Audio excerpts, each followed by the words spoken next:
So we had a bit of a casualty today. Surprisingly, this might be okay. It's a bit stiff in one spot, but yeah, we're not really sure what the hell happened. I put the nozzle back in there, and Dad said he picked it up. Like Dad had to drop his truck off at CMP this morning, so they dropped him off out at the field, and he said he'd just bomb around in my truck. And he drove from the field, which is like 2.5 miles that way, to here. He said the first thing he got out, I was like, what the heck? Why is that dragging? So we're not really sure what the hell happened. But, you know, overall it looks pretty good. Big problem.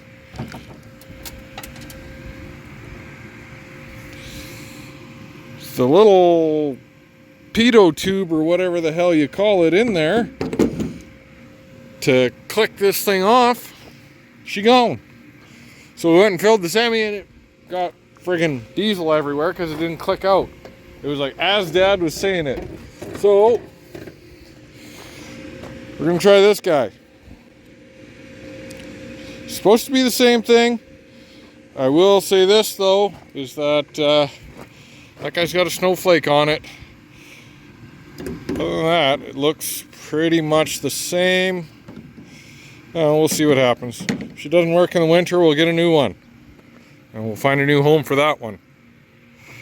Well, good news. I was taking the last load of peas in. Sorry for the noise. We got some, I guess, last load of contracted peas. We got the aeration going. And Dad went down south, took a look at stuff, said, hey, your durum is good to go. It's supposed to be screaming hot for the next few days. Just perfect. Holy shit, look at all those flea beetles. That's disgusting.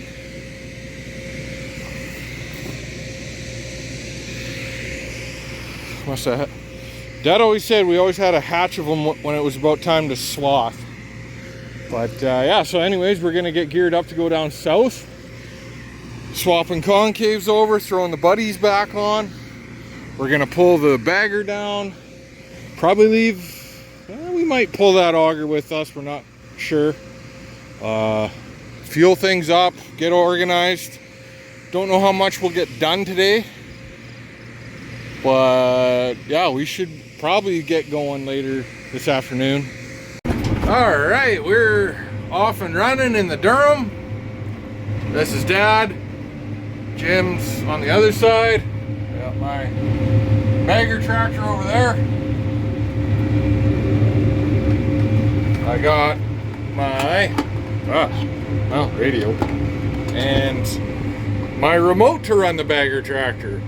If I press A, it starts and stops the PTO. That guy just sits there and idles at 1150 all day. And then with C and D, I can steer it. So it saves a lot of getting up and down and a lot of shutting off, and it actually holds the tractor in a really straight line. That's what we found, is like even just having something holding the steering wheel helps you keep a straighter bag. My Uncle Jim's tractor, I usually just loop a chain right over here, and it just holds it close. So we just got that bag started. As you can see, there's 842 bushel in it. This stuff seems to be running out fairly solid. I haven't got a moisture test on it yet. My sampling probe was plugged up. It's just a hole where grain falls through. So on this one, I'll get a sample. It is screaming hot out. Like 35 degrees most of the day. It's probably cooled down to about 32 right now.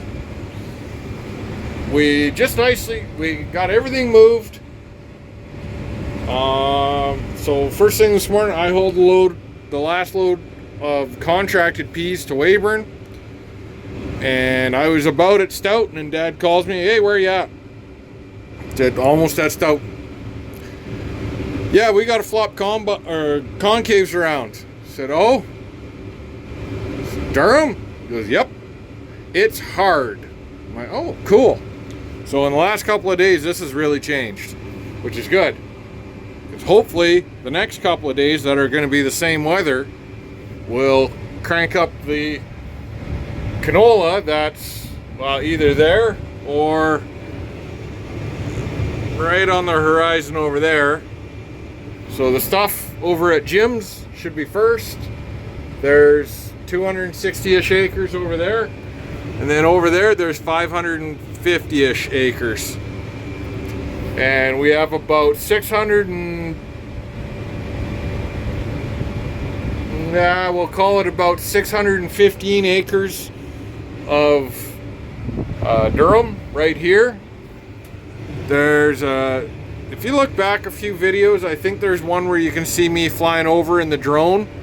The big wet spot up there, we lost about 25 acres. So one thing we forgot, and it's kind of on my nerves right now, is being this hot, this dry, all of a sudden, it's like I kind of wanted to have the disc here, and we forgot to bring it up. But we're not going to go terribly late today. We're only going to go till we fill this bag. This is a half bag that was on there, so 5,000 bushel is kind of what we're thinking we might get in there. And then in the morning, we'll grab the Kubota over at Jim's, which is about 2 miles that way. We'll bring another couple of bags, 2-3 bags out, and get things swapped over.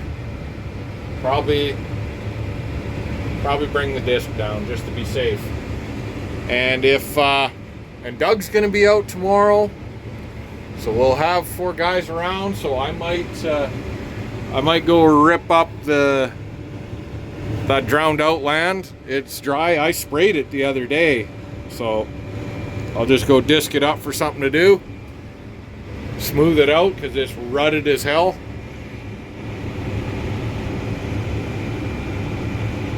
Jim's getting up there. I don't know if he should get there and back. Oh, and there's a stone pile in the way. That's another project coming up, is we're going to be burying a bunch of stone piles at some point in the next year. Whether it's this fall, I kind of don't think it is, because especially out here, I don't think, like, there's still friggin' stones galore out here. I'm hoping to build myself a super stone picker, like a rake and stone picker put together with what we have around. That's a winter project. So yeah, we got lots on the go. Let's go find Jim. We're not gonna get a dump on the go because that stone pile's there, and it kind of looks like it's running out well enough that he wouldn't be able to make it there and back anyways. So we're just gonna stop at the end here.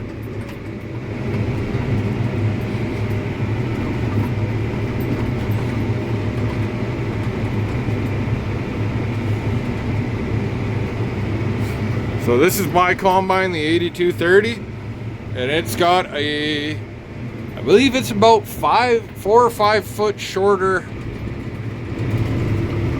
I think it's 4 feet for some reason. 4 feet shorter auger than Dad's combine. So I think you could get, like, it.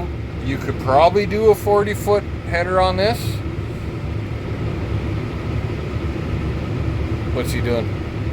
Oh. Okay, I'm showing 282 bushel. 282? Yeah, 282. Okay, I got 64 on the cart. So we're just calibrating the yield monitors. Anyways, what was I saying? Oh, this combine is mine. It used to be Dad's, but it has a slightly shorter auger.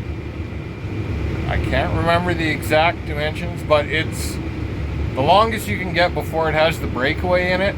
So it's good for a 40-foot head. Dad's is. Mine would be uncomfortably tight with the grain cart with a FD 140 on here.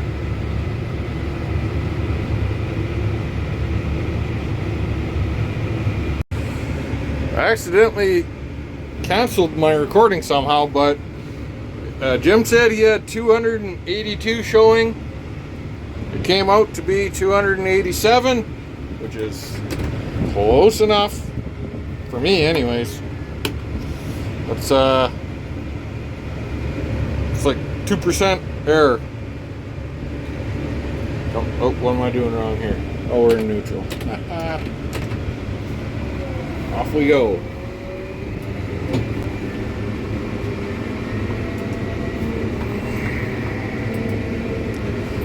Not sure if Dad has done a calibration on his.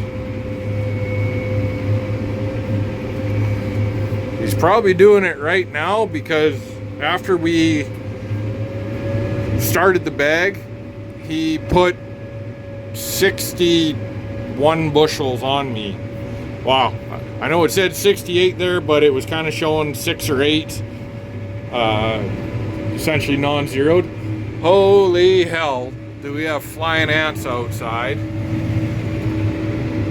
They're pissed off something fierce. Alright, let's get you coming out. Whoop, too far. That's my auger going out. Gonna get myself lined up here. Should be about that much. So you can see I paint it. We try and get in most of the time. We've had a few times where we go the other way, but we try and get in at least 120 feet, and that gets us off of the headland where we get nice straight GPS RTK lines, sorry, RTX. So they're within an inch a long way. And what I do is I paint the one that's on the outside of the tire so I can see it from here. And so I better pull ahead a little bit. Get myself lined up. You can see my bucket hanging there. Hopefully I'm not too far away. And then we'll... Come here, you. Let's watch this. So like I said, tractor's idling away. Hit A. PTO goes.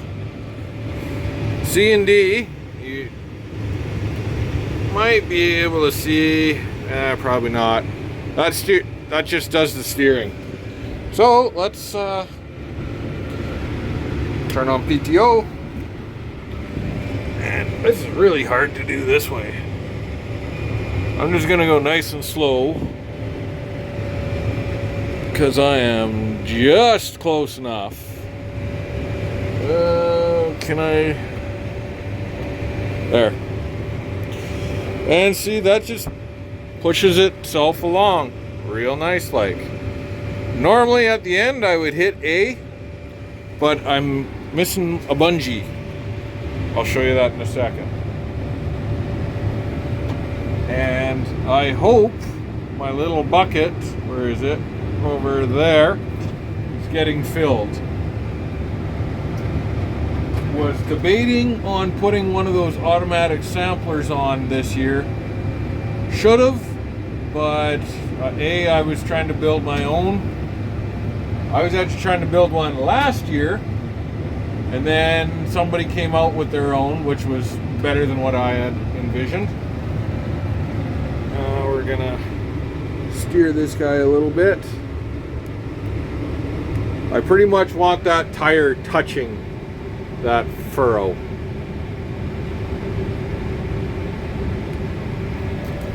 We'll see how that goes. You don't want to adjust too much at once. And neutral again. Yeah, so I had my own idea. Theirs was better, but now I have another idea. I've just been too busy to build it. And yeah, that's all there is to it. Two reasons I was hoping. One, I wanted to build my own, and two, I was really hoping we were going to have some bins put up this year, but that hasn't been the case just yet. Still working on a deal for that, but it's coming.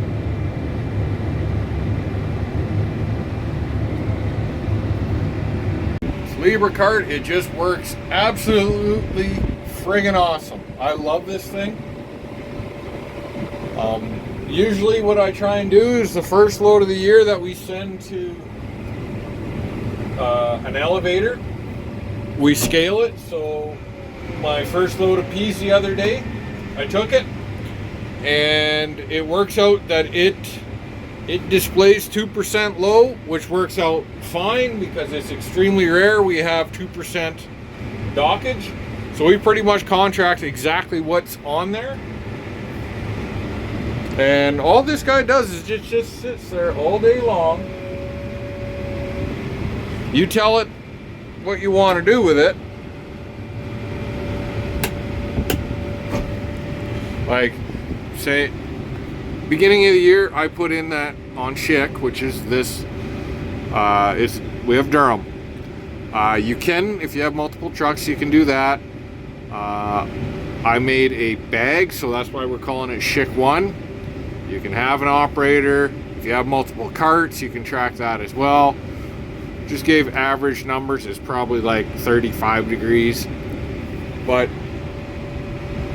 all it does is it sits there, and if it just keeps calibrating, or not calibrating, keeps letting things increase until it sees it peak. And then once it sees a peak and it sees 1,000 pounds drop consistently, it just starts logging that, and it'll switch over, and boom, there it is. It's an awesome system. I highly recommend this system to anybody. Pretty much at any time, we can have it that Dad can see it on the Bluetooth. Like, I think he can Bluetooth to his phone or whatever. We don't bother doing that because we got the radios. But you can see it says unsynced. Every now and then I'll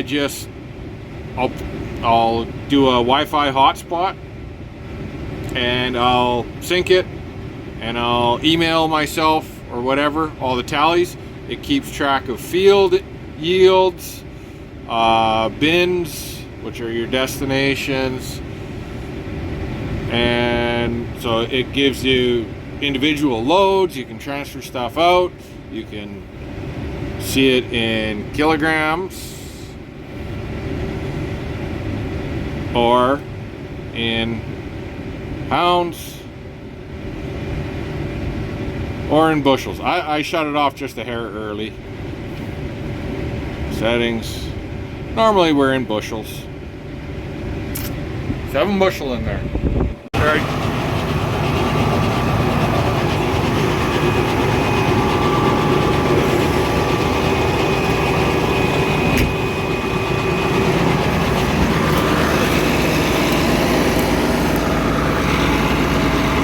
Getting a little bit away. Well, try and turn it. Oh, wrong button. Turn a little bit.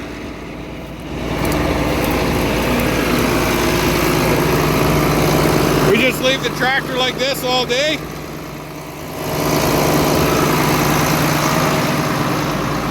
Got 1150, 1120 RPM. 500 RPM on the PTO, so that's fine. So normally I hit A and this guy will go, but watch what happens. That guy bows up, and it doesn't seem to matter if it does or not. This guy doesn't kick out, and it takes like maybe 1.5 pounds of pressure to kick it out. So I had a bungee wrap there last year. I'm gonna have to find it again. I was trying a few different things for weight, didn't work.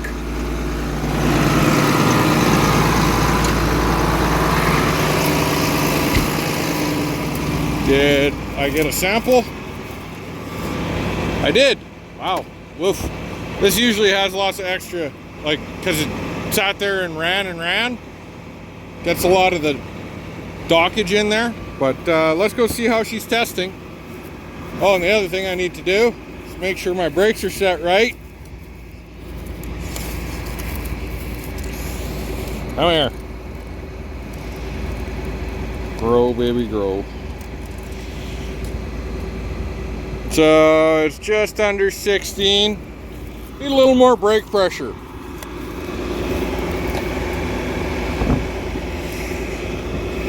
Sure. Maybe a hair more for good measure. Now let's go take a sample. Okay. I need 250 grams according to the chart here. So let's calibrate this. It's like 52, 53 is my calibration mark. So you just zero it there. Adjust for minimum. Switch to operate. Dumpy.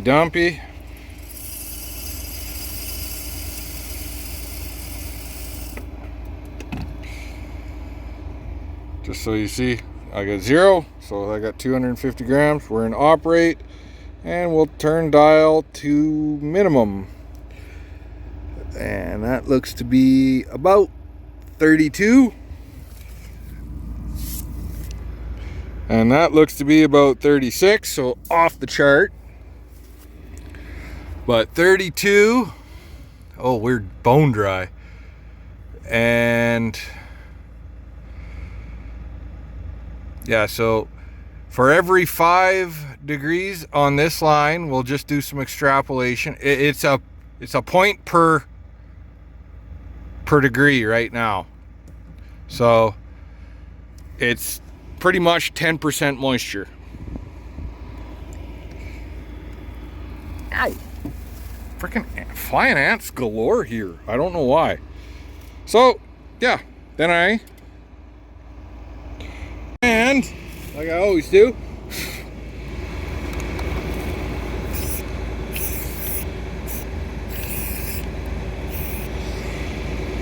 %% moisture. Not sure if I pointed it out, but dry is anything less than 14.5? Yeah, 14.6. So we're very dry.